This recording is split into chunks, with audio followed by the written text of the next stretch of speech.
ఏంటి అలా కిందకి పైకి చూస్తున్నావు? ఊరి కొత్త మరేనండి. ఎవరింటికి వెళ్ళాలేంటి? బలగం కృష్ణమూర్తి గారింటికండి. ఓహో, మా గుణపం బావింటికా? గుణపమా? అదంతేలే. ఇంటికి మన పేరేంటి? వీర శివాజీ. అబ్బో, వీర శివాజీ. ఫాలో నీ ఎంకమ్మా. ఇది కూడా అర్థం కదా? నా సైకిల్ వెనకరా ఇల్లు చూపిస్తాను. చీకటితోటే నువ్వు ఇక్కడి నుంచి వెళ్ళవయ్యా అంటే వినవు. అక్కడ నీ పెళ్ళ నొప్పులు పడుతుంది. నువ్వు ఇక్కడ ఉన్నట్టు ఊళ్ళో వాళ్ళని తెలిస్తే మన మొహాన్ని ఉమ్మేస్తారు. ఎవడా ఉమ్మేసే దమ్ము నేదవా? పెద్దోళ్ళు ఊరికే అన్నారా? దున్నపో దున్ని సావాలి, మగోడు తిరిగి సావాలని. కడుపు చేయటం మన డ్యూటీ చేసేసాం. పిల్లల గంటం దాని డ్యూటీ అది చూసుకుంటది. ఎవడా అదే ఏ నా కొడుకులో తలుపు కొట్టింది? నా కొడుకు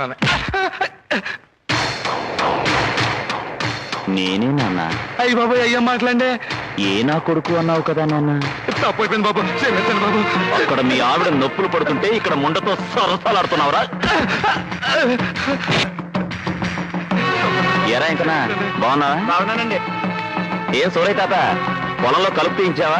ఎక్కడరా మనుషులు దొరకటం లేదు. అదే వచ్చింది. మనుషులు దొరకలేదని మనం బతికించకూడదు, మనమే తీసేసుకోవాలి. కలుపు మొక్కల్ని పెరగనిస్తే పంట పాడైపోతుంది. ఎరా పెద్ద చెల్లికి సంబంధం ఖాయమైందా? ఇంకా కుదరలేదు బాబు, ఎదుగుతున్నా. ఇంకా ఎన్నాళ్ళు ఎదుగుతావురా? ఏ వయసులో జరగాల్సిన ముచ్చట ఆ వయసులో జరిగిపోవాలి, లేకపోతే ఉండదు. తొందరగా మంచోని చూసి పెళ్లి చేసేయా?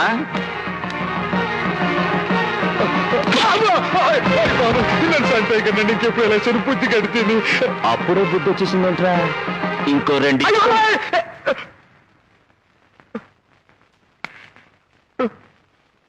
మొగుడన్నవాడు కడుపు చేయగానే సరిపోదురా, కానుపు కూడా చేయాలి. ఓ లోపల మీ ఆవిడుంది, వెళ్ళి ధైర్యం చెప్పు. ఈయనెవరండి బాబు, హీరోలా ఉన్నాడు? ఆయనే మా గుణపం బావ. కృష్ణమూర్తి గారా? అవును, మాట్లాడతావా? అమ్ము ఇప్పుడు వద్దులే, నేను ఇంటికి వెళ్ళి మాట్లాడతాను. రాయ్, మళ్ళీ ఇలాంటి పిచ్చి పిచ్చి వేషాలు వేశావని తెలిసిందో గుణపం దిగిపోద్ది.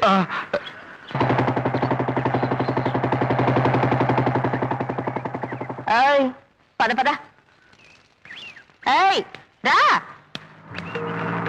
దండాలు బాబు. దండాలు బాబు. నమస్కారం. నమస్కారం. ఆయనకి అంత గౌరవం ఇస్తున్నారు? ఆయన బలరామయ్య గారు.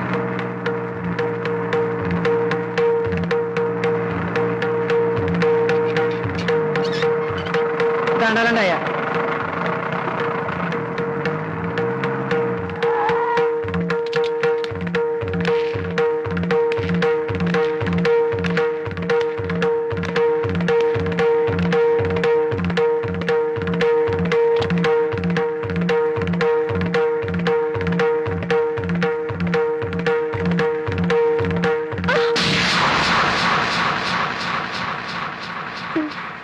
పెళ్ళై 25 ఏళ్ళైనా ఇంకా పనిలో వివరం రాలేదు.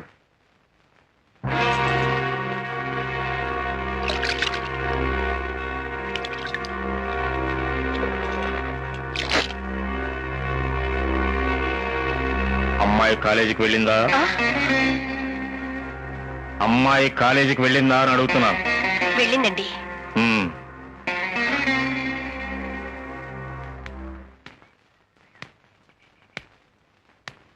ఏమండి, ఒళ్ళు దగ్గర పెట్టుకుని పనిచేయండి, లేకపోతే గుణపం దిగిపోద్ది.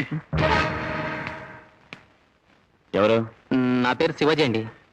అయితే నేను మీ మేనమావ గారు అబ్బాయినండి. ఎవరు? వెంకట్రావు కొడుకువా? అవునండి. ఎరా, మా అమ్మ వేరే కులం వాడిని చేసుకుందని వెలేశారుగా మీ అమ్మా నాన్న. వాళ్ళ దృష్టిలో మీ అంతా చచ్చిపోయా ఉన్నారు. ఇప్పుడు ఏ మొహం పెట్టుకుంటారని నా దగ్గర పంపించారు? మీరెన్ని తిట్టినా వాళ్ళకి వినపడదండి. వాళ్ళిద్దరూ చచ్చిపోయారండి.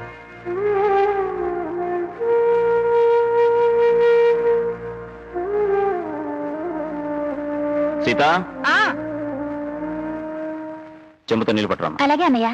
కాలు కొడుకుని లోపలరా. ఏమ్మా గారి ఎవరా బావ? అయ్యా తమరు ఎక్కడున్నారా? ఏదో నోరు జారిపోయి బలరామయ్య గారు అనబోయి బావగారు అనేసానండి. ఎంత చుట్టడికి ఉన్నా తమంతటి వాళ్ళని బావగారిని పీకి అర్హత కానీ ధైర్యం కానీ నా అలాంటి వాడికి ఎక్కడ ఉంటాయి చెప్పండి. వచ్చిన పని ఏంటో చెప్పు. ఏం లేదండి, మన సుబ్బారావు మనుషులు మిమ్మల్ని చూడడానికి వచ్చారండి. ఒరే సుబ్బారావు, లోపల రండిరా. నమస్కారం అండి. నమస్కారం అండి. కూర్చోండి. కూర్చోండి. తుంటే వినిపించలేదట్రా, కూర్చోండి. పదండి. మన సుబ్బారావు టూరింగ్ హాల్ ఒకటి కట్టాడండి. 4 లక్షల దాకా ఖర్చు అయిందండి. నేను లెక్కలు అడిగానా? నువ్వు నోరుమూయరా. మీ చేతుల మీదుగా ఆ హాల్ తలుపులు తెరిస్తే బాగుంటుందని మా వాడి ఉద్దేశం. అంత ఖర్చు పెట్టి హాలు కట్టి నేను వచ్చి తెరిస్తే కానీ తెచ్చుకొని తలుపులు ఎందుకు పెట్టారయ్యా? బాలరామయ్య గారిది బలిచ్చాం. ఇదేదో పెద్ద జోక్ అనుకుంటున్నాడు. సూదిలో దారం. అంతేకాదండి, ఆ హాల్కి తమ తండ్రి గారైన రంగారావు గారి పేరు పెట్టారండి. అలాగా? ముహూర్తం ఎప్పుడు? ఎల్లుండి పొద్దున 9 గంటలకండి.